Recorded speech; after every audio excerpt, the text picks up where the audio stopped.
موضوع الدرس في ترك الموالاة مع اليهود والنصارى، سورة المجادلة، تفسير ابن كثير۔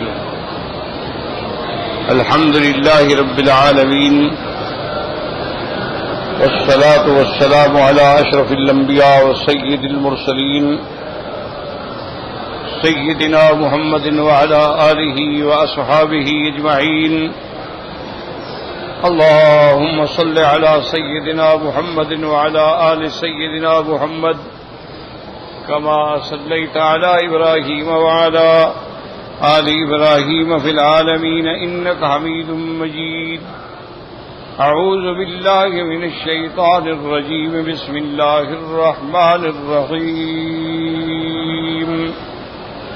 ألم تر إلى الذين تولوا قوما غضب الله عليهم ما هم منكم ولا منهم ويحلفون على الكذب وهم يعلمون، أعد الله لهم عذابا شديدا إنهم ساء ما كانوا يعملون۔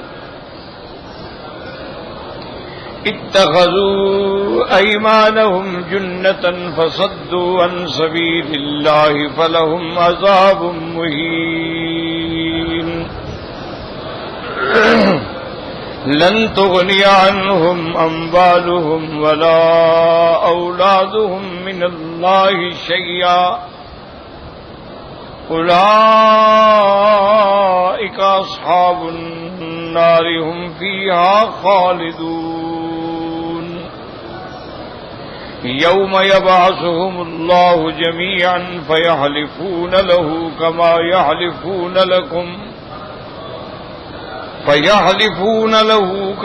يحلفون لكم ويحسبون أنهم على شيء، ألا إنهم هم الكاذبون۔ استحوذ عليهم الشيطان فأنساهم ذكر الله، أولئك حزب الشيطان،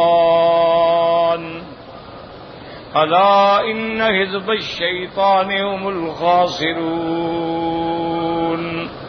قال المؤلف والمفسر رحمه الله تعالى: أدام النفع بعلومه وعلومكم في الدارين آمين، إلى أن قال: يقول الله تعالى منكرا على المنافقين في موالاتهم الكفار في الباطن وهم في نفس الأمر لا معهم ولا مع المؤمنین۔ اللہ تبارک و تعالی ان آیات میں منافقوں کا رد فرماتے ہیں کہ ایک تو منافق ہیں اور دوسرا پھر کفار کے ساتھ، یہود کے ساتھ دوستی ہے، حالانکہ حقیقت میں نہ یہ ان کے ساتھ ہیں اور نہ یہ ایمان والوں کے ساتھ ہیں، کیونکہ منافق جو ہے وہ کسی کا نہیں ہوتا ہے۔ اسی لیے اللہ نے فرمایا: مذبذبین بین ذلک لا الہ ہؤلاء ولا الہ ہؤلاء، نہ ادھر کے ہیں نہ ادھر کے ہیں، دھوبی کا کتا ہے، نہ گھر کا ہے نہ گھاٹ کا ہے۔ مسلمانوں کو ملتے ہیں تو کہتے ہیں ذالک الذین آمنوا قالوا آمنا، وَإِذَا خَلَوْا إِلَى شَيَاطِينِهِمْ قَالُوا إِنَّا مَعَكُمْ إِنَّمَا نَحْنُ مُسْتَهْزِئُونَ۔ اللہ نے فرمایا میرے محبوب جب یہ مومنوں کو ملتے ہیں تو کہتے ہو جی ہم تو ایمان لے آئے، ہم تو آپ کے بھائی ہیں۔ وَإِذَا خَلَوْا إِلَى شَيَاطِينِهِمْ، اور جب کافروں کے ساتھ علیحدہ ہوتے ہیں ان کو کہتے ہیں ابھی ہم تو ان کے ساتھ مخول بنا رہے ہیں، دھوکہ دے رہے ہیں، ہم تو آپ کے ساتھ ہی ہیں، ان کے ساتھ نہیں۔ تو یہ منافق کا کردار ہے۔ یاد رکھو کہ وہ ظاہر میں کچھ ہوتا ہے اور باطن میں کچھ ہوتا ہے۔ لیکن ایک بات میں نے پہلے بھی عرض کیا تھا، اب بھی یاد رکھ لیں، ایک ہے نفاق اعتقادی کہ آدمی ایمان ظاہر کرے لیکن اندر کفر ہو، یہ تو کافروں سے بھی ذلیل تر ہوتا۔ لیکن ایک ہوتا ہے نفاق عملی، اعتقادی نہیں، لیکن اعمال ایسے ہیں جیسے منافقوں کے ہوتے ہیں، لیکن اس کو ہم کافر نہیں کہیں گے، کیونکہ نفاق اعتقادی کے بارے میں بس وہ لوگ تھے جو حضور پاک کے زمانے میں تھے۔ اللہ نے حضور پاک کو خبر دے دی تھی کہ یہ منافق ہے، یہ منافق ہے، یہ منافق ہے۔ ہمیں تو کسی کے دل کا پتہ نہیں ہے، ہم تو ظاہر میں جب وہ کہے گا لا الہ الا اللہ رسول اللہ، ہم کہیں گے مسلمان ہیں۔ اب باطن کا علم اللہ کے پاس، لیکن ایک ہے عملی منافق، اس میں نفاق کی نشانیاں پائی جاتی ہیں۔ وہ حضور سرکار دو عالم صلی اللہ علیہ وسلم نے 3 نشانیاں بیان فرما دی کہ آیت المنافق ثلاث، اذا حدث کذب، فرمایا 3 نشان، جب بات کرے جھوٹی کرے، واذا وعد اخلف، جب وعدہ کرے تو جھوٹا کرے، واذا اؤتمن خان، اور جب امانت رکھی جائے تو خیانت کرے۔ تو فرمایا یہ بھی منافقوں کی علامتیں ہیں، جیسے آج کل کافروں کی علامتیں ہیں، کافروں کی صفتیں ہیں، کافروں کا لباس ہے، کافروں کا تمدن ہے، کافروں کی معاشرت ہے، لیکن بہرحال وہ کافر نہیں کہلائیں گے۔ منافق عملی تو ہوں گے لیکن ہم ان کو کافر نہیں کہیں گے، زیادہ سے زیادہ فاسق کہہ سکتے ہیں، فاجر کہہ سکتے ہیں، لیکن کافر نہیں کہہ سکتے۔ کافر وہ ہیں جو منافق اعتقادی ہیں، وہ سرکار دو عالم کے زمانے میں تھے۔ اللہ نے قرآن میں بیان فرما دی اذا جاءك المنافقون قالوا نشهد انك لرسول الله والله يعلم انك لرسوله والله يشهد ان المنافقين لكاذبون۔ اللہ نے فرمایا جب منافق آپ کے پاس آتے ہیں کہتے ہیں کہ ہم گواہی دیتے ہیں آپ اللہ کے رسول ہیں، اللہ نے فرمایا اللہ تو جانتے ہیں کہ آپ اللہ کے رسول ہیں، لیکن میں بھی گواہی دیتا ہوں کہ یہ جھوٹے ہیں، جھوٹ بول رہے ہیں، یہ دھوکہ دینا چاہتے ہیں مسلمانوں۔ اسی لیے اللہ تبارک و تعالی نے منافقوں کے بارے میں فرمایا یخادعون اللہ وهو خادعهم، کیا یہ اللہ کو دھوکہ دینا چاہتے ہیں؟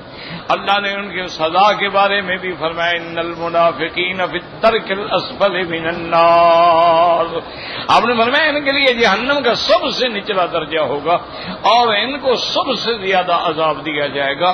تو اس لیے ان آیات میں بھی منافقوں کا ذکر ہے، لیکن ہماری بدقسمتی ہے کہ اسلام جن کو منافق کہتا ہے ہم انہی کو اپنا لیڈر سمجھتے ہیں۔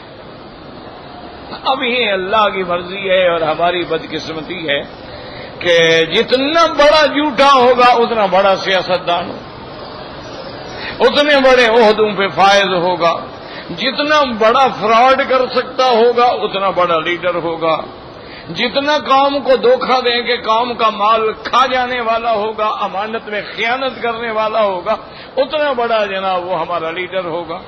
تو یہ انا للہ و انا الیہ راجعون، ورنہ تو دیکھیں نا کہ اب جو خزانے میں ہوتا ہے وہ تو عوام کا پیسہ ہے، وہ تو امانت ہے، تو منافق کا کام ہے نا کہ امانت میں خیانت کرے۔ اب آپ دیکھ لیں کہ حضرت ایک اللہ والے کے بارے میں آتا ہے کہ وہ گھر میں بیٹھے ہوئے خط لکھ رہے تھے۔ پرانے دور میں آپ جانتے ہیں وہ سیاہی ہوتی تھی اور قلم ہوتے تھے کانے کے بنے ہوئے، اس میں ڈبو ڈبو کے لکھا جاتا، تو اس کو خشک کرنے کے لیے اللہ کے اس ولی نے، اللہ کے اس بندے نے کمرے میں جو دیوار تھی وہ بہت سیدھا دیوار تھی اور اس کی مٹی گرتی رہتی تھی، تو مٹی اٹھا کے اس لکھائی پہ ڈال دی تاکہ خشک ہو جائے۔ جب وہ خشک ہو گئی اڑا دیا اس کو، یہ طریقہ ہوتا تھا مٹی کو، اس وقت تو کاغذ نہیں ہوتے تھے نا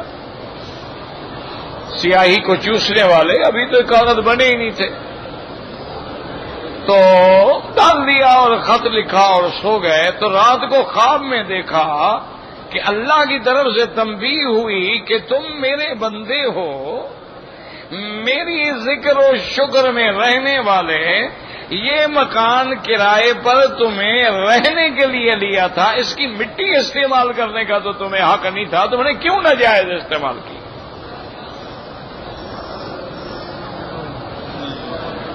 وہ سارا دن روتے رہے اور مالک کے مکان سے جا کے معافی مانگی۔ اسی طرح حضرت حاجی امداد اللہ مہاجر مکی رحمت اللہ علیہ جو مکے میں فوت ہوئے، جنت المعلی میں دفن ہوئے، اپنے دور کے کبار اولیاء اللہ میں تھے، جہاں حضرت تھانوی اور حضرت گنگوہی اور حضرت مدنی اور یہ بڑے بڑے لوگ جو ہیں ان کے مرید تھے۔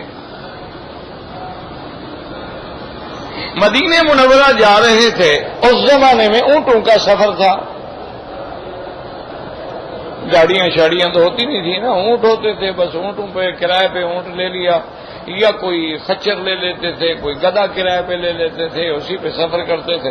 تو حضرت اونٹ کرائے پہ فرما کے جا رہے تھے کہ ایک حضرت کا مرید آیا، اس نے آ کے حضرت کو ایک خط دیا، عرض کیا کہ حضرت آپ مدینہ شریف جا رہے ہیں اور خط بھیجنے کا راستہ کوئی نہیں ہے، ادب کے خلاف ہے، لیکن میں درخواست کرتا ہوں اگر مہربانی کریں میرا خط فلاں بندے کو دے دیجیے گا۔ تو آپ نے بتایا ٹھیک ہے بھائی، بالکل انشاءاللہ میں پہنچا دوں گا، لیکن ذرا ٹھہر جاؤ، وہ اونٹ کا جو مالک ہے نا وہ کہیں کام گیا، اس کو ذرا آنے دو۔ تو اس نے کہا حضرت اس میں اونٹ کے مالک کا کیا تعلق ہے؟ آپ نے فرمایا میں نے اونٹ والے سے جب کرایہ طے کیا تھا اور اپنا سامان دکھلایا تھا، اس میں تمہارا یہ خط شامل نہیں تھا۔ اب اس کو اگر میں چھپا کے لے جاؤں گا تو قیامت میں کون جواب دے گا؟ وہ آیا، اس کو دکھلایا، اس نے کہا شیخ کوئی بات نہیں، کون سا بوجھ ہے؟ انہوں نے کہا بھی نہیں، بوجھ کی بات نہیں ہے، قیامت میں تو یہ بہت بڑا بوجھ ہوگا، ابھی بوجھ نہیں ہے۔ تو وہ تو اتنا احتیاط کرتے تھے، اور آج یہ ہے کہ اللہ تبارک و تعالی بس ہمارے احوال پہ رحم فرمائے۔ اور جب اسی لیے حدیث مبارک میں آتا ہے کہ اول ما یرفع الامانہ، اللہ پاک سب سے پہلے امانت کو اٹھا لیں، پھر لوگ کہیں گے کہ یار فلاں بندہ امانت والا ہے، فلاں بندہ، یعنی انگلیوں پہ گنے جائیں گے، ورنہ تو ہر مسلمان کو امانت والا ہونا چاہیے، لیکن وہ اتنا قلیل رہ جائیں گے کہ لوگ کہیں گے جی فلاں بندہ ہے، سنا ہے وہ بڑا امانت والا ہے۔ تو یہ منافق کی علامت ہے۔ اور اسی پہ ایک تاریخی واقعہ بھی بڑا عجیب آتا ہے کہ ایک ہم جب اب بھی طالب ہیں، پہلے بھی طالب تھے، اب کون سے مولوی بن گئے، تو بہرحال جب طالب العلم تھے اور پڑھ رہے تھے تو ادب میں ایک کتاب ہے، اس کا نام ہے مقامات، مختلف اس میں محاضرات ہیں۔ تو اسی میں یہ واقعہ آتا ہے کہ ایک شاعر تھے، وہ بادشاہ کی دربار میں ہمیشہ کبھی کبھی جاتے تھے، اور اتنا ان کو ملکہ تھا کہ فی البدیہہ کھڑے ہو کے شعر کہہ دیتے۔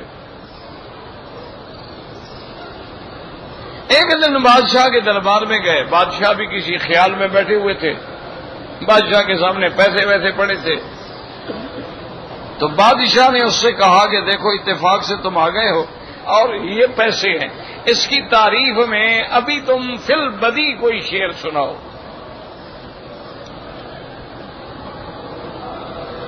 تو اس نے پیسے کے بارے میں جناب ایسی تعریف کی کہ آخری بند کا جو شعر تھا نا، اس میں اس نے یہ کہا کہ لولل تقال قلت جلت قدرتہ، کہ اللہ تیرا ڈر نہ ہوتا نا میں کہتا تھی یہ پیسہ ہی جل جلالہ ہے،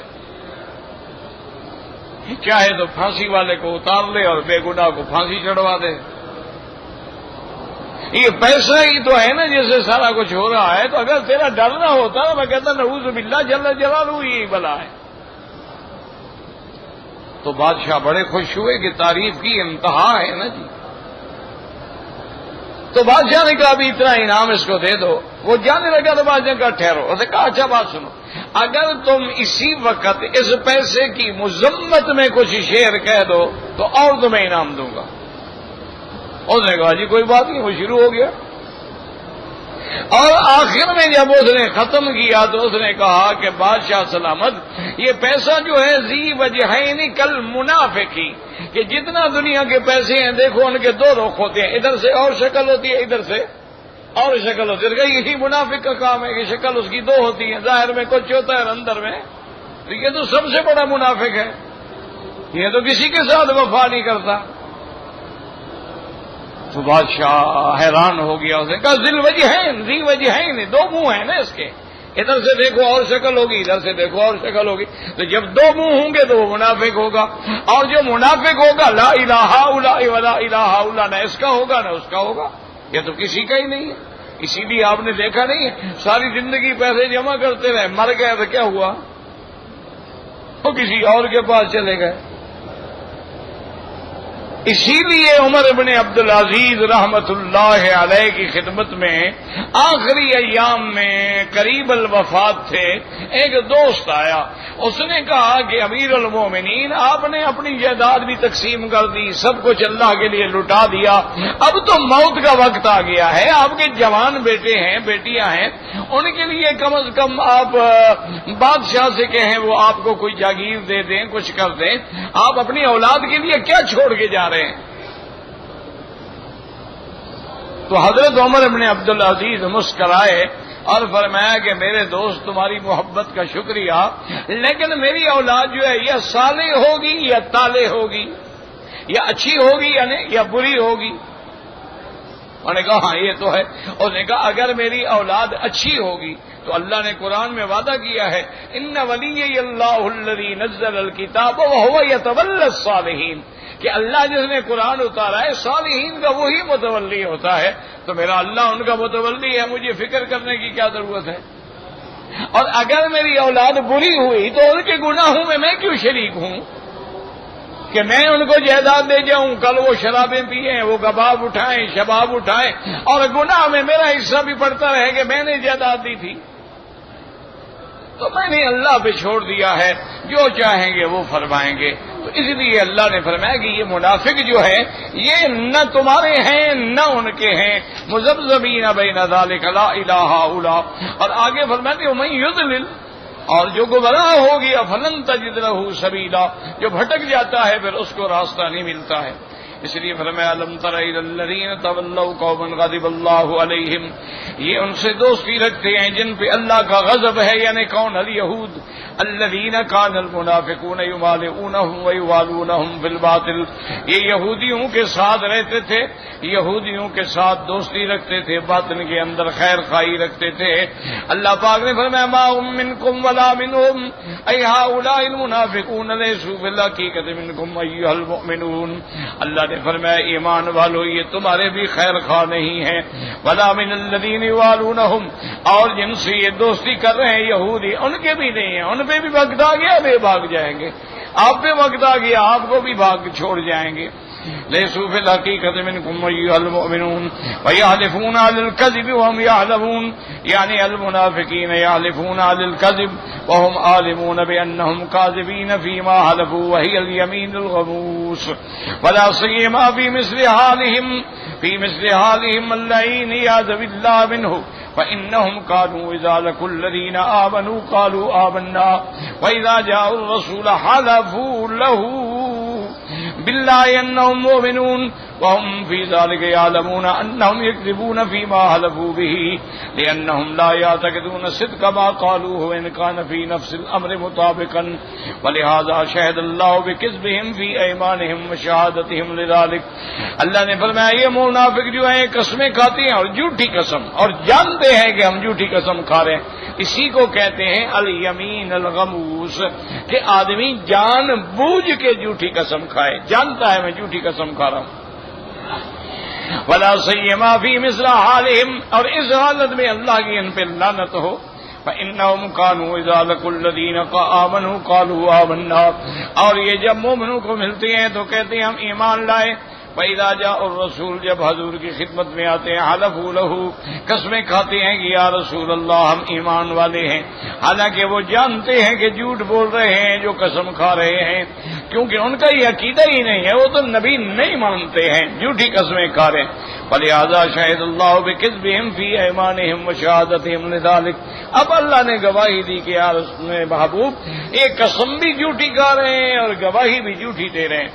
ثم قال تعالی عد اللہ لهم عذابا شدیدا، انہم ساء ما كانوا يعملون اے ارسل اللہ لهم على هذا السنی العذاب العلیم على اعمالهم السیئات وموالات الکافرین ونصرهم ومعادات المؤمنین وغشهم. اللہ نے فرمایا ہم نے ان کے لیے دردناک عذاب تیار رکھا ہے. کیوں؟ ان کے اعمال جو ہیں وہ بھیڑے ہیں، یہ کافروں سے دوستی کرتے ہیں اور ان کے خیر خواہ ہیں، ایمان والوں سے عداوت رکھتے ہیں اور ایمان والوں کو دھوکہ دیتے ہیں. ولہذا قال تعالی اتخذوا ایمانهم جنۃ فصدوا عن سبیل اللہ اے اظہروا الایمان وابطنوا الکفر واتقوا بالایمان الکاذبہ. یہ ایمان ظاہر کرتے ہیں، کفر کو چھپاتے ہیں اور جھوٹی قسمیں کھا کے اپنے آپ کو بچاتے ہیں. وَذَنَّ كَثِيرٌ مِّمَّن لَّا يَعْرِفُ حَقِيقَةَ أَمْرِهِمْ صَدَّقَهُمْ فَاغْتَرَّ بِهِمْ. تاکہ جب یہ جھوٹی قسمیں کھاتے ہیں، جو لوگ ان کو نہیں جانتے وہ ان کو سچا سمجھتے ہیں کہ یہ سچے ہوں گے. فَاصْرَ بِهَذَا صَدٌّ عَن سَبِيلِ اللَّهِ لِبَعْضِ النَّاسِ. تو ان کو بھی وہ سچا سمجھتے ہیں تو گویا یہ بھی تو راستہ روکنا ہے نا اللہ کے راستے سے. فَلَهُمْ عَذَابٌ مُّهِينٌ فِي مُقَابَلَةِ مَا امْتَحِنُوا مِنَ الْحَلْفِ بِسْمِ اللَّهِ الْعَظِيمِ فَالْأَيْمَانُ الْكَاذِبَةُ الْخَانِسَةُ. اللہ نے فرمایا ان کے لیے قیامت میں عذاب ہوگا اہانت والا، کیونکہ انہوں نے اللہ کے نام کی قسم کھا کے اللہ کی عظمت کی اہانت کی ہے، تو اس پر اللہ تبارک و تعالی ان کو وہی سزا عطا فرمائیں گے. فَلَهُمْ عَذَابٌ مُّهِينٌ. اس کے بعد فرمایا لَن تُغْنِيَ عَنْهُمْ أَمْوَالُهُمْ وَلَا أَوْلَادُهُم مِّنَ اللَّهِ شَيْئًا اے نہیں يدفع ذلك عنهم باسا اذا جاءهم. اگر ان پہ عذاب آیا تو ان کے مال، ان کی اولادیں ان کو نہیں بچا پائیں گی. اولئک اصحاب النار هم فيها خالدون.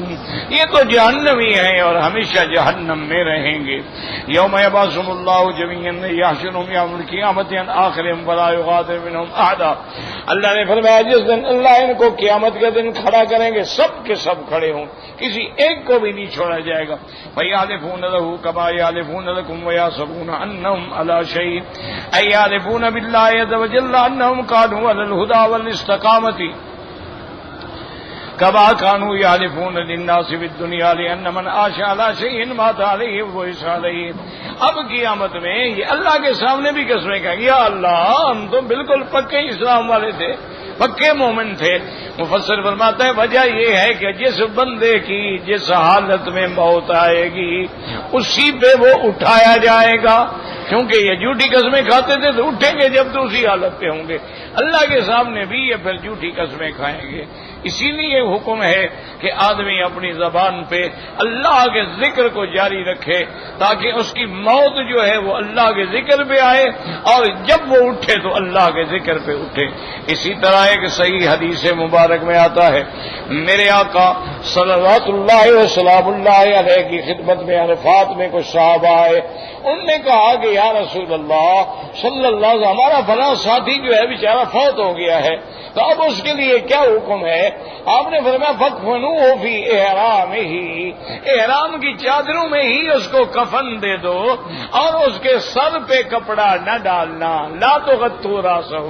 اس کے سر کو ننگا رہنے دو تاکہ مجھے یقین ہے کہ جب وہ قیامت والے دن اٹھے گا تو اس کی زبان پہ ہوگا لبیک اللہم لبیک لبیک لا شریک لک لبیک. تو جس حالت میں موت آئے گی اسی حالت میں اٹھایا جائے گا. اگر یہ جھوٹ کے بولنے کے عادی تھے تو پھر اس دن بھی جھوٹ بولیں گے. جھوٹی قسمیں کھاتے تھے اللہ کے سامنے بھی جھوٹی قسمیں کھائیں گے اور سمجھیں گے کہ جیسے دنیا میں جھوٹی قسم کھا کے ہم بچ جاتے تھے آج بھی بچ جائیں گے. بھئی اللہ کو دھوکہ دے رہے ہو. ایسے مفسر رحمۃ اللہ علیہ فرماتے ہیں وَيَعْتَقِدُونَ أَنَّ ذَلِكَ يَنفَعُ مِنْ اللَّهِ. اور یہ خیال رکھتے ہیں کہ ہمیں فائدہ ہوگا کما کان ينفع من الناس سے جیسے دنیا کے اندر قسموں کا فائدہ اٹھا لیتے تھے ظاہری طور پر فائدہ ہو جاتا تھا. فَلِهَذَا قَالُوا يَحْسَبُونَ أَنَّهُمْ عَلَىٰ شَيْءٍ يَحْلِفُونَ بِذَلِكَ. کہتے ہیں شاید ہم اس قسم سے بچ جائیں گے. ثم قال تعالی منکرا علیہم اسمانہم. اس کے بعد اللہ نے فرمایا جو تم نے گمان کر رکھا ہے جھوٹ بول الا انہم هم الکاذبون. فأكد الخبر انهم بالكذب کہ تم جھوٹے ہو. وقال ابن ابيات حدثنا ابي قال حدثنا ابن نفيل قال حدثنا زهير عن سماك بن حرب قال حدثني سعيد بن جبير ان ابن عباس حدثه ان النبي صلى الله عليه وسلم كان في ظل حجرة من حجره وعنده نفر من المسلمين قد كان يقص عنهم الظل فقال انه سياتيكم انسان ينظر بعيني الشيطان فاذا اتاكم فلا تكلموه فجاء رجل ادرك فدعا رسولا وكلمه فقال الا ما تشتمني انت وفلان وفلان نفر دعاهم باسمائهم قال فانطلق الرجل فدعاهم فلفوا له واعتذروا الیہ. اب حضور صلی اللہ علیہ وسلم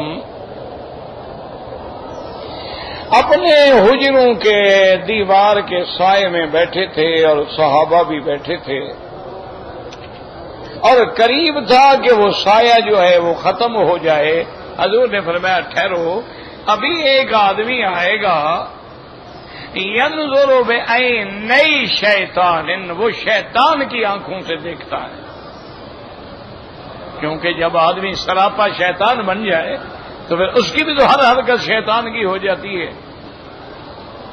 کہتے ہیں کہ تھوڑی دیر گزری کہ ایک آدمی آیا لہو عینان زرقاوان، اس کی آنکھیں جو تھیں نیلی تھیں، اندر نیلا، یعنی یہ جو پتلی ہے نا یہ نیلی تھی.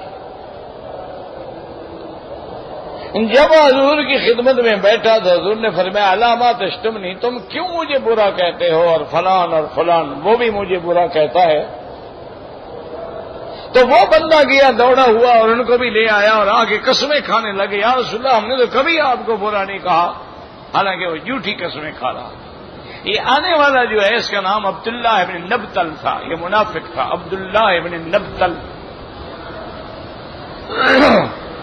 اور خدا کی شان یہ ہے کہ اس کی آنکھیں بھی نیلے رنگ کی تھیں. آج تو مسلمان لڑکیاں نیلے رنگ کی لینز لگواتی ہیں، وہ سمجھتی ہیں کہ اس سے شاید آنکھیں ہماری خوبصورت لگیں. یہ منافق کی آنکھ ہوتی ہے.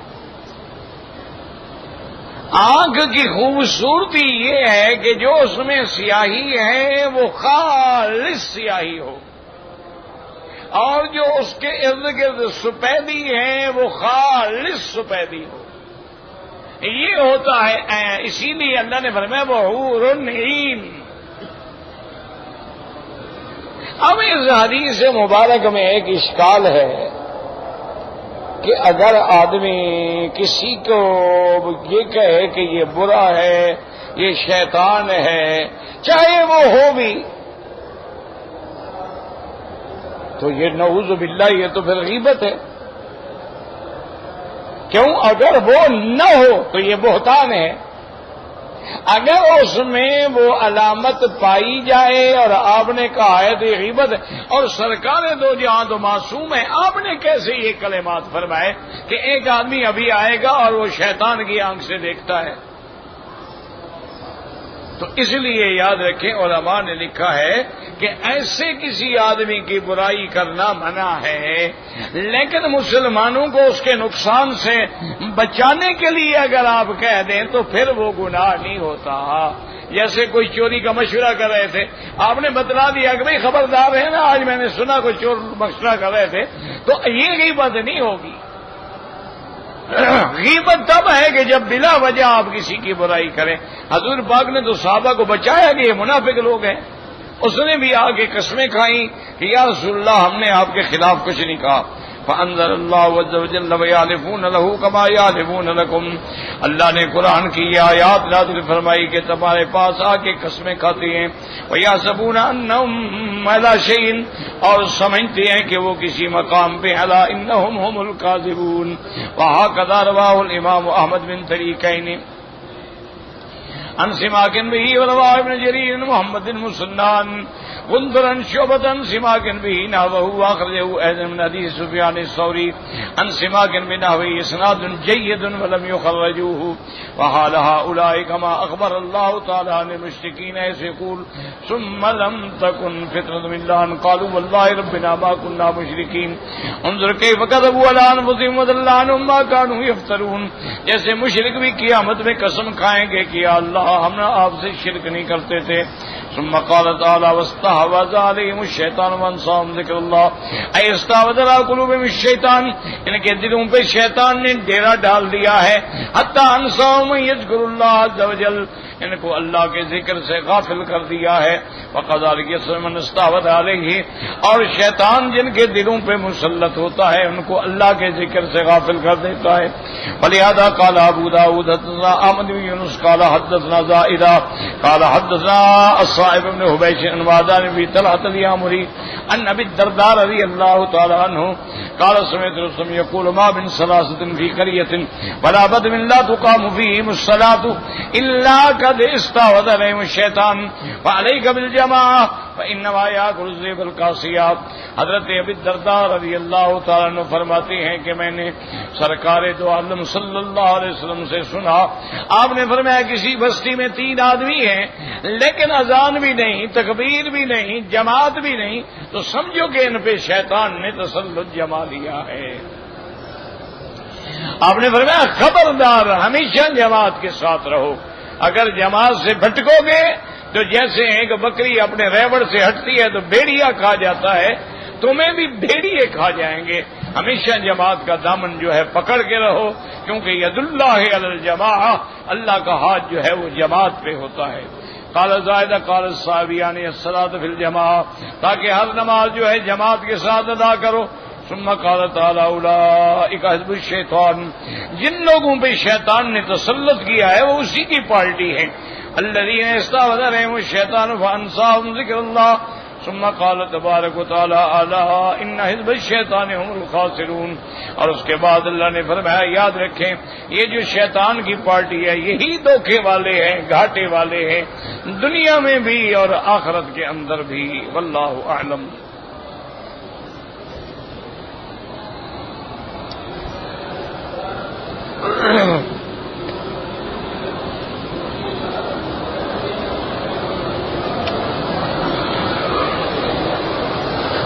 کہتے ہیں جی کہ میری شادی کو 5 سال ہو گئے ہیں لیکن اولاد نہیں ہے،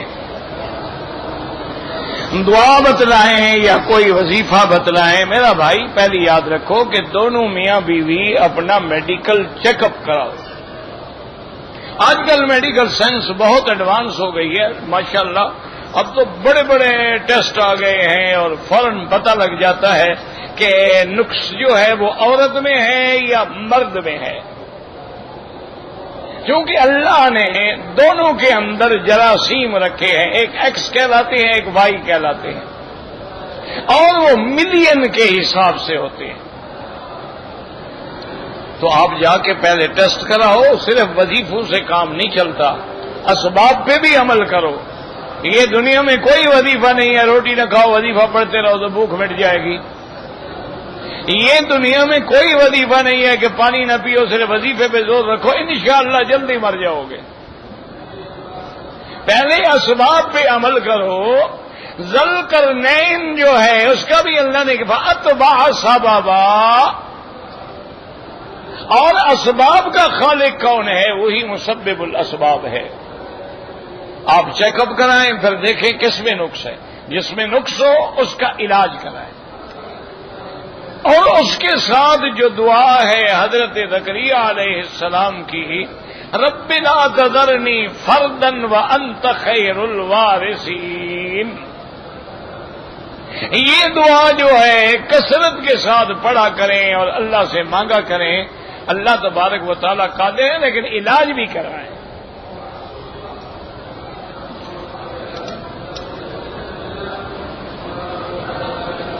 کہتے جی کہ الحمدللہ میں 5 وقت کی نماز پڑھتا ہوں لیکن نماز میں دل نہیں لگتا. اللہ نے ہمیں نماز پڑھنے کا حکم دیا، دل لگانے کا حکم تو نہیں دیا ہے. اللہ نے ہمیں حکم دیا ہے نماز پڑھو، دل لگے نہ لگے. اب دل لگنا جو ہے وہ پھر جب اللہ کی رحمت ہوگی تو دل بھی لگ جائے گا. تو ہمارا کام یہ ہے کہ ہم نماز پڑھتے رہیں پڑھتے رہیں پڑھتے رہیں. وہی نماز خود بخود ایک مقام آتا ہے جب وہ دل کے حلاوت ایمان کا ذریعہ بن جاتی ہے. اور دوسری بات یہ ہے کہ نماز میں غور کیا کریں ایک ایک لفظ پر. مثلا آپ نے کہا اللہ اکبر تو غور کریں کہ کیا معنی ہے اس کا؟ اگر ہم سجدے قبروں پہ کرتے ہیں تو اللہ اکبر کا کیا معنی ہوا؟ اگر ہم منت غیر کی مانتے ہیں تو اللہ اکبر کا کیا معنی ہوا؟ اب اس کے بعد کہتے ہیں سبحانک اللہم، سبحانک کا معنی پاک ہے تیری ذات ہر شریک سے اور ہر صفت نقصان سے. تو جب ہم اللہ کے شریک بناتے ہیں تو سبحانک اللہم کا کیا معنی ہوا؟ ایک ایک لفظ پہ غور کریں. سبحانک اللہم وبحمدک وتبارک اسمک وتعالی جدک ولا الہ غیرک. کیوں؟ اسی لیے حکم ہے کہ اگر کھانا آ گیا ہے اور نماز کا بھی وقت ہے تو پہلے کھانا کھا لیں بعد میں نماز پڑھیں. یہ کیوں کہا گیا؟ سمجھایا گیا ہمیں کہ نماز پڑھے اور خیال کھانے کی طرف ہے تو ایسی نماز پڑھنے کا فائدہ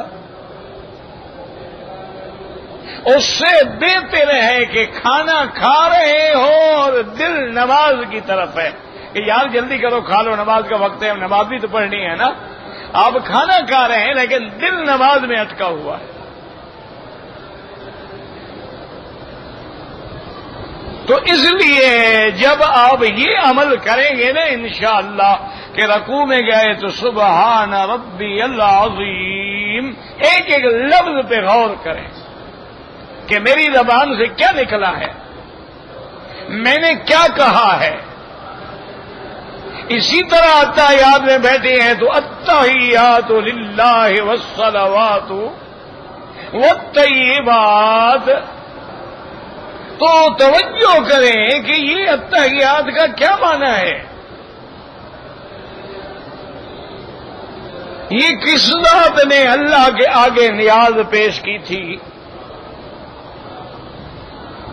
اور خدا کی شان دیکھیں کہ میرے مدنی نے بھی 3 لفظ فرمائے، اللہ نے بدلے میں بھی 3 نعمتیں عطا فرمائیں. التحیات للہ والصلوات والطیبات کتنے ہو گئے؟ اللہ نے کیا جواب دیا؟ والسلام علیک ایھا النبی ورحمۃ اللہ وبرکاتہ. اللہ نے بھی وہی انعام عطا فرمایا. اور ایک عاشقانہ کلام ہے، یہ مفسرین کا کلام نہیں ہے، محدثین کا بھی نہیں ہے، مسئلہ بھی نہیں ہے. کل کو مولوی مکی کے گلے میں نہ ڈال لینا. آج کل مصیبت یہ سننے والے بہت کم ہوتے ہیں، اعتراض والے زیادہ ہوتے ہیں. اور جو بات سمجھ نہ آئے مولوی مکی نے کہی ہے. اچھا شکر اللہ کا یہ ہے کہ اب مکی بھی درجنوں کے حساب سے بن گئے، وہ جو بھی غلطی کرے میرے گلے میں آ جاتی ہے. ایک عاشق نے بات کی ہے، بات بڑی عجیب ہے لیکن اللہ سمجھنے کی توفیق دے. انہوں نے کہا کہ سرکار دو عالم جب معراج پہ گئے ہیں نا تو آدمی اللہ کے دربار میں تو کچھ لے کے جاتا ہے نا، تو حضور پاک نے بھی سوچا میں ایسی چیز لے جاؤں جو اللہ کے پاس نہ ہو.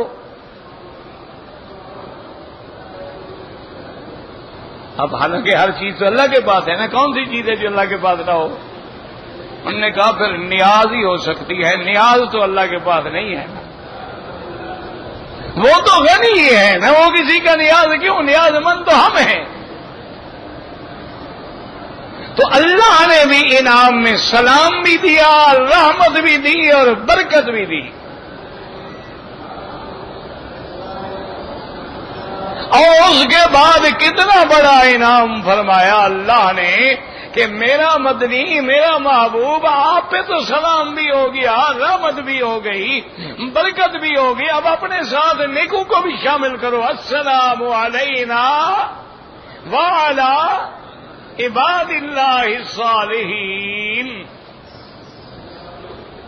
اچھا میرا اللہ یہ تو ہو گیا، اللہ نے فرمایا نہ یہ چونکہ مقام معراج ہے اور میں نے مدنی کو فرش سے عرش پہ بلا لیا ہے تو کوئی دھوکے میں نہ پڑ جائے، میرے نبی کو خدا نہ بنا بیٹھے، اس لیے کہا نہ میری پہلی عبدیت کا اقرار کر ورنہ نماز قبول نہیں ہوگی۔ اشہد اللہ الہ الا اللہ اشہد ان محمدا عبدہ ورسولہ، کہ میرا مدنی چاہے آسمانوں پہ چلا جائے وہ عبد ہے، وہ رسول ہے، وہ خدا نہیں ہے، وہ مختار نہیں ہے، وہ مانگنے والا ہے، دینے والا خدا ہے۔ جب تک یہ اقرار نہیں کرو گے نماز نہیں ہوگی۔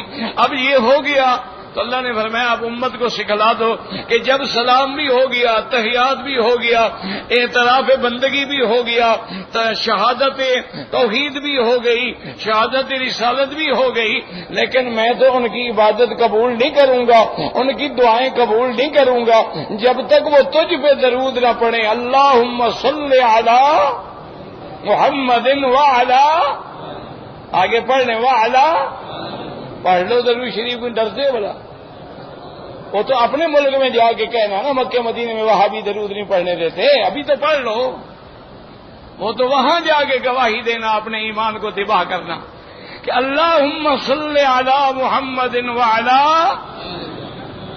آل محمد۔ یاد رکھو یہاں لفظ کیا ہے، وعلی آل، وعلی آل، یہ نہیں کہا وعلی اہل محمد، وعلی اولاد محمد، وعلی ذریت محمد، نہ فرمایا وعلی آل محمد۔ کیا مانا کہ آل کا لفظ جو ہے یہ صرف اولاد کے لیے نہیں ہوتا، مسئلہ سمجھیں۔ لفظ آل جو ہے جیسے اللہ قیامت میں فرمائیں گے فَادْخِلُوا آلَ فِرْعَوْنَ أَشَدَّ الْعَذَابِ، کیا مانا جہنم میں صرف فرعون کی بچوں کو ڈال دو باقی کو چھوڑ دو۔ آل مانا جو فرعون کی اتباع کرنے والے ہیں، جو فرعون کے عقیدے پہ ہیں، جو فرعون کے طریقے پہ ہیں وہ آل فرعون ہیں، تو جو میرے مدنی کے طریقے پہ ہیں وہ آل محمد ہیں۔ اس لیے اللہ نے فرمایا میرا مدنی تجھ پر بھی صلاۃ ہو لیکن تیرے اتباع کرنے والوں پر بھی قیامت تک صلاۃ ہو۔ اللہم صلی علی محمد وعلی آل محمد کما صلیت علی ابراہیم وعلی آل ابراہیم فی العالمین انک حمید مجید۔ آگے فرمایا کما صلیت، یہاں تشبیہ ہے کہ ایسی سلاد جیسے آپ نے سلاد بھیجا ابراہیم پہ، اس کو کہتے ہیں تشبیہ۔ تو یہ تو قاعدہ ہوتا ہے کہ مشبہ بے جو ہے مشبہ سے افضل ہوتا ہے۔ دیکھو نا زید کل اسد، زید جو ہے شیر ہے، تو اب شیر بہادری میں زیادہ ہوگا تبھی تشبیہ ہوگی نا، تو اس کا معنی یہ ہوا کہ ابراہیم علیہ السلام افضل ہو گئے، حالانکہ افضل تو میرا مدنی محمد مصطفیٰ ہے۔ تو پھر کما صلیت کا کیا معنی ہے؟ یاد رکھیں کہ علماء نے لکھا ہے کہ تشبیہ جو ہے فقط ایک جز میں بھی ہو تو کام صحیح ہو جاتا ہے، جمیع اجزاء میں نہیں ہوتی۔ کیا مانا زید کل اسد، زید شیر مانا بہادری میں تشبیہ ہے، ورنہ یہ تو نہیں کہ زید جانور ہے، اس کا بڑا منہ ہے، اس کے پنجے ہیں، یہ تھوڑا مانا ہے ایک جز۔ تو یہاں بھی صرف تشبیہ ہے، لفظ صلاۃ میں مجموعی طور پہ نہیں ہے، اس لیے افضل حضور صلی اللہ علیہ وسلم ہیں۔ اور بعض علماء نے فرمایا کہ کبھی کبھی کاف تعلیل کے لیے بھی ہوتا ہے، تشبیہ کے لیے نہیں ہوتا ہے۔ احسن کما احسن اللہ الیک، تو بعض علماء نے یہ بھی کہا ہے، اور بعض اللہ والوں نے ایک اور بھی عجیب نکتہ لکھا ہے، وہ کہتے ہیں پہلے آ گیا تھا اللہم صلی علی محمد وعلی، تو آل تو آ گئی، اولاد بھی آ گئی، اتباع بھی آ گئے، ذریت بھی آ گئی، اہل بیت بھی آ گئے، لیکن والدین وہ تو نہیں آئے نا اس میں، آل میں والدین تو نہیں آتے نا۔ بات سمجھو. اچھا حضور کے والدین تو ایمان نہیں لے آئے, آپ سے پہلے فوت ہو گئے, تو اب جد اقرب جو تھا وہ ابراہیم تھا, اس لیے اللہ نے ابراہیم کا ذکر کر دیا. وَعَلَىٰ آل ابراہیم انک حمید مجید, تاکہ والدین کا سلسلہ بھی آ جائے اور اولاد کا سلسلہ بھی آ جائے, اور درود جو ہے وہ جامع ہو جائے, جامع ہو جائے, کامل ہو جائے, مکمل ہو جائے, ورنہ درود مکمل نہ ہوتا. اس لیے ہمیشہ قاعدہ ہے کہ جب ہم دعا کرتے ہیں رب ارحمہما کما ربیانی صغیرا ربنا اغفر لی ولوالدی, اگر ایک آدمی کے والدین کافر ہیں تو اللہ فرماتے پھر بھی دعا مانگتے رہو, اس سے مراد میں آدم و حوا لے لوں گا, اصل ماں باپ تو تیرے وہ ہیں نا, یہ دعا ان کے لیے ہو جائے گی. اس لیے فرمایا الا ابراہیم وعلی آل ابراہیم. اور بعض علماء نے اس میں ایک اور نقطہ بھی بیان کیا ہے, عجیب ہے, اللہ علماء پہ کروڑوں رحمتیں فرمائے, جن کے جوتیوں کی وجہ سے ہمیں بھی کچھ پڑھنا پڑھانا آ گیا ہے. تو فرماتے ہیں الا ابراہیم کا ذکر کیوں آیا, کسی اور پیغمبر کا بھی تو آ سکتا تھا نا. اللہم صلی علی محمد وعلی آل محمد کما صلیت علی آدم کما صلیت علی نوح سلام علی نوح فی العالمین سلام علی ابراہیم سلام علی موسیٰ و ہارون سلام علی الیاسین, تو سب پر ہیں, تو لیکن ابراہیم کا ذکر کیوں کیا گیا؟ تو علماء نے فرمایا کہ میرے اللہ نے جس مسجد الحرام سے میرے مدنی کو اسراء پہ بلایا ہے, اس کعبے کے بنانے والا کون ہے؟ ابراہیم ہے. تو یہاں اشارہ ہو گیا میرا مدنی کعبہ بنایا ابراہیم نے ہے, آباد تو نے کرنا ہے جا کر. اللہم صلی علی محمد وعلی آل محمد کما صلیت علی ابراہیم, کیونکہ حضور ہیں علی ملت ابراہیم. ان اول الناس بابراہیم الذین اتبعوہ, ابراہیم کی اتباع کرنے والا حضرت محمد مصطفیٰ ہے. ما کان ابراہیم یہودیا ولا نصرانیا ولکن کان حنیفا مسلما وما کان من المشرکین. تو اللہ نے یہاں ابراہیم کا نام لیا کہ آپ ملت ابراہیم پہ ہیں, آپ ولد ابراہیم ہیں, اور آپ کو ہم نے اسراء و معراج جو ہے وہ بھی اس کعبے سے کرایا ہے جو کعبہ بنانے والا ابراہیم ہے. تو لہذا قیامت تک جیسے کہ ابراہیم نے دعا مانگی تھی وجعل لی لسان صدق فی الآخرین, اللہ میرے ذکر کو آخرین میں بھی قائم رکھنا. اللہ نے فرمایا ابراہیم ہم نے تیری دعا سن لی ہے, تیری ولد میں خاتم النبیین آخر النبیین بھی پیدا کروں گا, اور ان کی نمازوں میں تیرا ذکر بھی آئے گا جو قیامت تک زندہ رہے گا. اللہم صلی علی, پڑھنے اللہم صلی علی محمد وعلی آل محمد کما صلیت علی ابراہیم وعلی آل ابراہیم فی العالمین انک حمید مجید. تو جب تم نماز میں اس طرح غور کرو گے دل لگے گا نہیں لگے گا؟ اگر تم نماز پڑھو ماشاء اللہ اکبر اللہ اکبر اللہ اکبر اللہ اکبر اللہ, دل کیا مٹی لگے گا؟ تمہیں پتہ ہی نہیں کتنی ٹکریں ماری ہیں تم نے. حضور نے فرمایا جیسے مرغا دانا چگتا ہے نماز پڑھ رہے ہو. یہ کون سی نماز ہے؟ رکوع میں جا رہے اللہ, ابھی رکوع سیدھا نہیں ہوا وہ کھڑا بھی ہو گیا ماشاء اللہ. امام نے ابھی السلام علیکم ورحمۃ اللہ ابھی سلام پورا نہیں کیا, یہ حجر اسود پہ پہنچ گیا. یہ کون سی نماز ہے بھائی؟ دل کیسے لگے گا؟ مٹی دل لگے گا.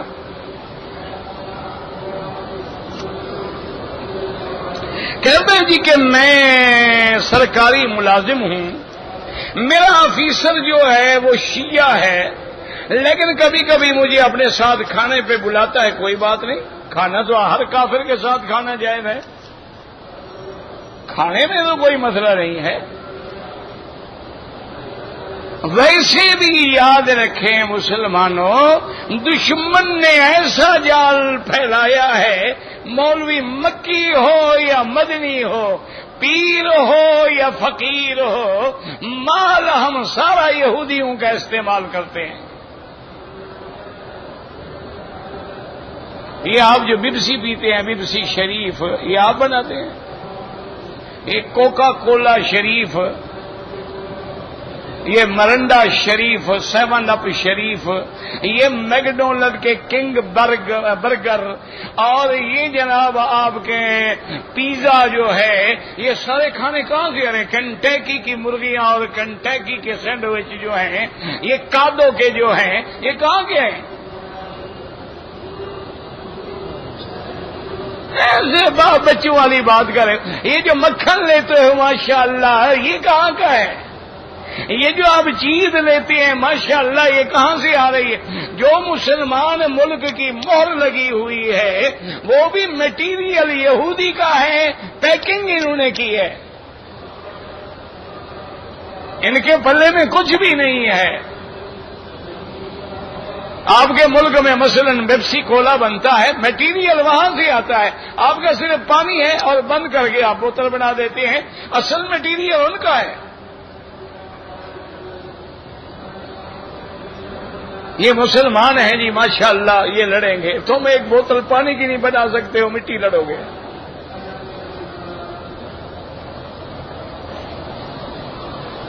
تمہارا قلم باہر سے آتا ہے، قلم کی سیاہی باہر سے، یہ ہر مسلمان ماشاءاللہ جو میں جیب میں کیمرے ہیں، یہ تم بناتے ہو؟ اچھا، ان میں جو ٹیکنالوجی استعمال ہوتی ہے تمہاری ہے، سیٹلائٹ جو بنائے ہوئے ہیں وہ تمہارے ہیں۔ تو جب ہر چیز دشمنوں کی ہے، تم شیعہ کے ساتھ روٹی کا مسئلہ پوچھتے ہو، مزے کرو جناب، کھاؤ پیو عیش کرو، کوئی مسئلہ نہیں ہے۔ دلی محبت نہ ہو، مودت نہ ہو، اسی لیے لا تتولوا، یعنی ان سے دوستی نہ بناؤ۔ باقی معاملات ہیں، چلیں گے، اور ہمارے ہر ملکوں میں تو حالات یہی ہیں ماشاءاللہ۔ ہر بڑا افسر جو ہے، ہر کی پوسٹ پہ جو بندہ بیٹھا ہے وہ شیعہ ہے، ہر کی پوسٹ پہ جو بندے بیٹھے ہیں وہ قادیانی۔ اسی لیے تمہارے ملک برباد ہو رہے ہیں، کیونکہ ان کو نہ اسلام سے خیر خواہی ہے نہ ملک سے خیر خواہی ہے۔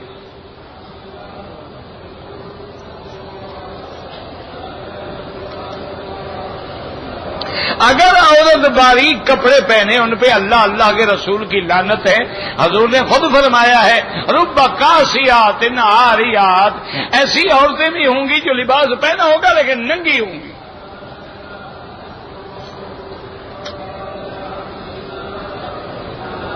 کہتے ہیں کہ پاکستان کے لیے دعا کریں، وہ تو ہم رات دن دعا کرتے ہیں، لیکن دعاؤں سے ہوگا کیا؟ کچھ بھی نہیں۔ دعا کیسے منظور ہوگی؟ معاملہ ہمارا سارا بینکوں پہ چلتا ہے، قرضہ باہر کا لے کے ہم کھاتے ہیں، گھی کا میٹیریل ہمارا باہر کا ہوتا ہے، اندر ہر حال میں حرام جا رہا ہے۔ دعا کیا مطلب؟ بس ٹھیک ہے، ایک حکم ہے، ہم کرتے رہتے ہیں۔ اسی لیے حضور نے فرمایا تھا، ملبسوں کا حرام و ماکلوں کا حرام و غذی بالحرام، تیرا لباس بھی حرام کا، تیرا کھانا بھی حرام کا، حرام سے تیرا بدن پرورش چلا ہے۔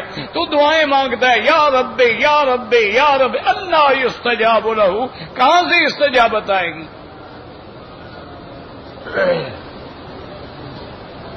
یہی وجہ ہے نا، 30 لاکھ آدمی کھڑے ہو کے دعا مانگ رہا ہے، مسلمان زیادہ مر رہے ہیں۔ کہاں جا رہی ہیں دعائیں؟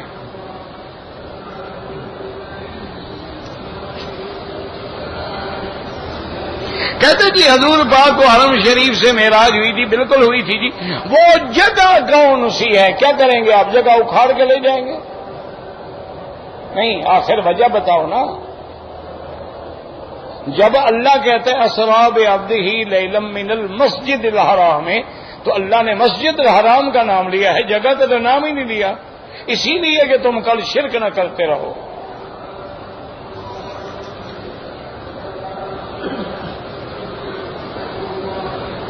اگر ہم عصر کے بعد طواف کریں اور ہمیں جانا ہے تو کوئی بات نہیں میرا بھائی، 2 رکعت پڑھ لو گے ادا ہو جائیں گی، ورنہ مغرب کے بعد بھی پڑھ سکتے ہیں۔ حضرت عمر چلے گئے تھے، ابن عمر، انہوں نے 2 رکعت نہیں پڑھی۔ جب وہ مدینے کے راستے میں آپ مسجد عائشہ سے بھی نکل گئے، تنعیم سے بھی نکل گئے، جہاں مغرب پڑھی وہاں 2 رکعتیں پڑھ لی، کوئی مسئلہ نہیں، یہاں پڑھ لو، تب بھی کوئی کفر اسلام کی جنگ نہیں ہے۔ افضل یہ ہے کہ مغرب کے بعد پڑھو۔ اگر کسی نے پڑھ لی ہے تو کیا ہو گیا؟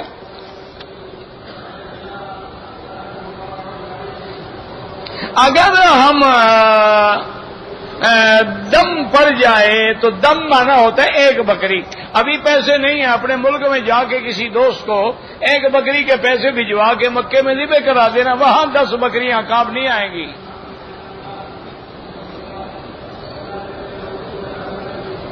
جو شیعہ حضرت معاویہ اور حضرت عائشہ پر تبرہ کرتے ہیں وہ کافر ہیں، کیونکہ بی بی عائشہ کی عزت و عصمت قرآن میں ہے. جو ان کو برا کہتا ہے قرآن کا منکر ہے، اور قرآن کا منکر کافر ہوتا ہے.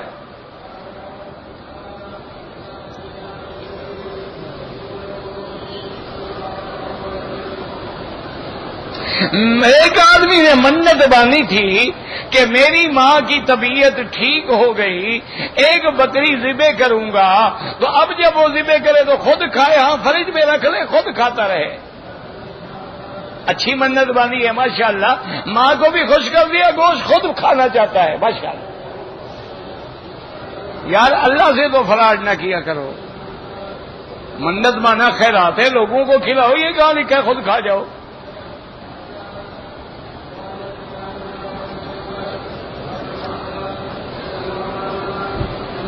کہتے ہیں حج عمرے پہ جو آتے ہیں ان کو وہی اللہ لاتے. ہاں جی بالکل اللہ سب کو لاتے، اس میں کوئی شک ہے؟ اس میں کیا شک ہے؟ ابو جہل کو کس نے یہاں رکھا تھا؟ ابھی لہب کو یہاں کس نے رکھا؟ سرکار کے دشمنوں کو مکے میں کس نے رکھا؟ اللہ نے رکھا. حکمتیں ہیں اس کی. مانا تو یہ ہے کہ تم آنے کے بعد بدلو.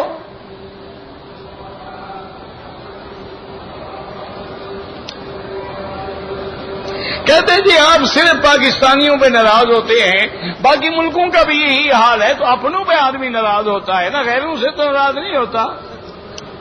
تم اپنے بچے کو تھپڑ مارو گے، دوسرے کو مارو منہ نہیں توڑ دے گا. تجربہ کر کے دیکھ لو.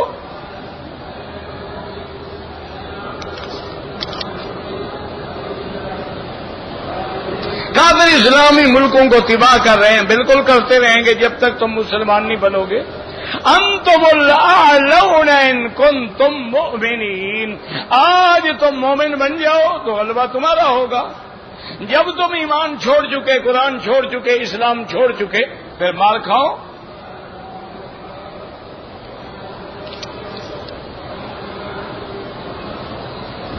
کہتا ہے جی کہ میرا ایک ہندو دوست ہے، اس نے کہا تھا مکے مدینے میں میرے لیے دعا کرنا. بالکل دعا کرو، اللہ اس کو اسلام نصیب کرے.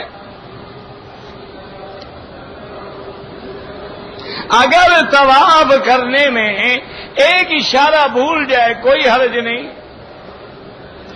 کہتے ہیں حافظہ میرا ٹھیک ہو جائے، گناہ چھوڑ دو، حافظہ ٹھیک ہو جائے گا. یہ تو باقاعدہ امام وکی کا فرمان ہے.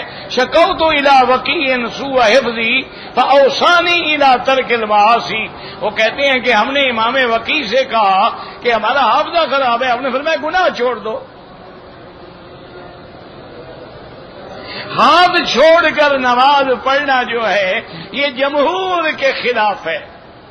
جو لوگ امام مالک کی طرف نسبت کرتے ہیں وہ بھی غلط ہے. اب روافض چھوڑتے ہیں، اب چھوڑتے رہے، ہمیں کیا ہے ان کا. ظلمت قلب دور کرنے کے لیے کیا کریں؟ زیادہ سے زیادہ اللہ کا ذکر کریں. مسلمان پینٹ شرٹ پہن سکتا ہے، پہن سکتا ہے، کیوں نہیں پہن سکتا ہے؟ یہ ایسی بات نہیں ہے، لیکن اسلامی لباس زیادہ بہتر ہے. اگر ہم صدقہ کریں میت کو ثواب ہوگا، بالکل ہوگا. اگر قرآن پڑھ کے ثواب بخشیں بالکل ثواب ہوگا. ہوائی جہاز میں نماز کھڑے ہو کے پڑھیں، ہم ہمیشہ پڑھتے ہیں الحمدللہ. جہاز میں قبلہ پوچھ لیا کریں اگر پتہ نہ ہو. سعودی ایئر لائن والوں نے تو جہاز میں باقاعدہ مسجد بنائی ہے، باقاعدہ جماعت ہوتی ہے. اگر ہم عمرے پہ آئیں حج فرض ہو گیا، نہیں فرض ہوتا. اگر غیر مسلم کو زمزم کھجور دیں بالکل دیں. مکے میں کافر جو ہے زمزم نہیں پیتے تھے.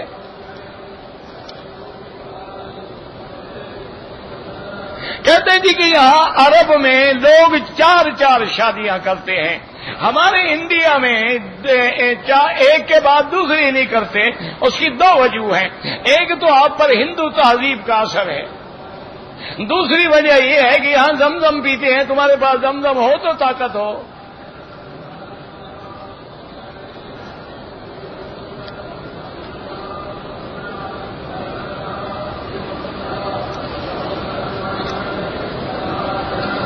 میرے بھائی نے مجھ سے پیسے مانگے ہیں تو میں زکوٰۃ کی نیت کر کے دے سکتا ہوں، اگر وہ غریب ہے تو زکوٰۃ کی نیت کر کے دے دے، لیکن اس کو کہیں یہ قرضہ نہیں ہے، میں نے تم کو دیا ہے، نیت ہے دل میں کر لو۔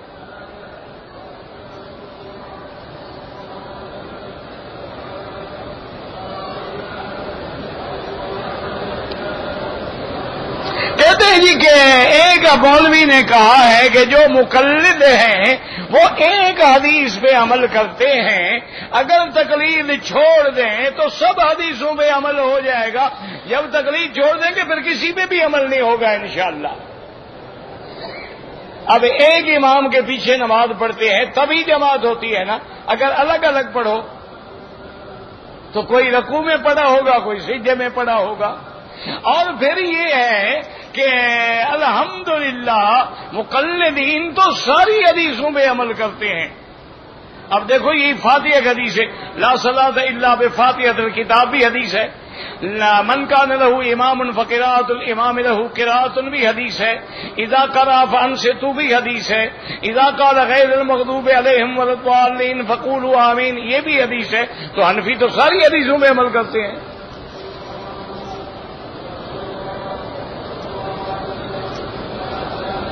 رفع یدین فرض نہیں ہے، رفع یدین آتا ہے حدیث میں، لیکن سباب رفع یدین، دوام رفع یدین ثابت نہیں ہے۔ اور عدم رفع یدین پر بھی محدثین نے باقاعدہ باب باندھے ہیں اور احادیث موجود ہیں، اس لیے جھگڑا نہ کیا کریں۔ برقہ ابن نوفل جو ہے وہ عیسائی